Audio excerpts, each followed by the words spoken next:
বৈদ্যুতিক খুঁটির পাখির বাসায় শর্ট সার্কিটে অগ্নিকাণ্ড। ঘটনা খবর পেয়ে দমকল বাহিনীর কর্মীরা দ্রুত ঘটনাস্থলে ছুটে গিয়ে নিয়ন্ত্রণে আনে আগুন। ফলে অল্পের জন্য রক্ষা পেল গোটা এলাকা। ঘটনা মন্দিরনগরীর উদয়পুর শহরে। এই ঘটনাকে ঘিরে গোটা এলাকায় চাঞ্চল্য সৃষ্টি। পাখির বাসায় শর্ট সার্কিটে অগ্নিকাণ্ডে অল্পেতে রক্ষা পেল উদয়পুর শহর। ঘটনা সোমবার দুপুর 1টা নাগাদ উদয়পুর কিরণ পেট্রোলিয়ামের পাশের সড়কে। ঘটনার বিবরণে জানা যায়, এদিন দুপুরে উদয়পুর বাজারে কিরণ পেট্রোলিয়ামের পাশে থাকা এক বৈদ্যুতিক খুঁটির মধ্যে চড়ুই পাখির বাসায় হঠাৎ করে আলো ঝলকানি দেখতে পায় পথ চলতি জনগণ ও স্থানীয় ব্যবসায়ীরা। সঙ্গে সঙ্গে বিচ্ছিন্ন হয়ে পড়ে বিদ্যুৎ পরিষেবা।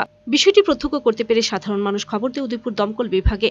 এই ঘটনার খবর পেয়ে দমকল কর্মীরা দ্রুত ঘটনাস্থলে ছুটে গিয়ে নিয়ন্ত্রণে আনে আগুন। মূলত যুদ্ধকালীন পরিস্থিতিতে জলকামান ব্যবহার করে প্রায় 12 মিনিটের চেষ্টায় আগুন নিয়ন্ত্রণে আনে দমকল বাহিনী কর্মীরা। কিন্তু এদিন পাখির বাসায় আগুন লাগার ঘটনায় কোনো পাখির মৃত্যু ঘটেনি।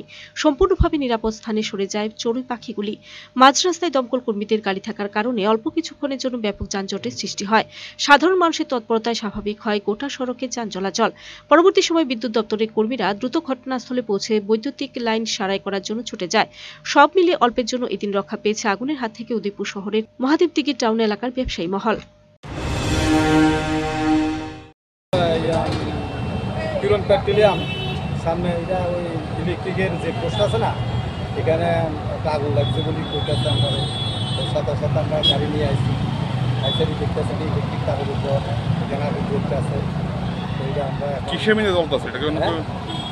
এটা পাখির কিছু আসছিল? পাখির কোনো বাসা টাসা আসছিল? এখানে পাখির বাসা একটা ছিল। আচ্ছা। হ্যাঁ, এখানে আগুনটা জ্বলতে আছে। এখন যেটা আমরা জল দিয়ে নিয়ে দিয়েছি। বর্তমান কি পরিস্থিতি আছে এখন? এটা এখন বর্তমানে এটা ইলেকট্রিশিয়ানের ব্যাপার। আমরা যে কাজ এটা আমরা করে দিচ্ছি, এটা নিবে দিচ্ছি। কোন জায়গায় ঘটনাটা? কোন জায়গায়?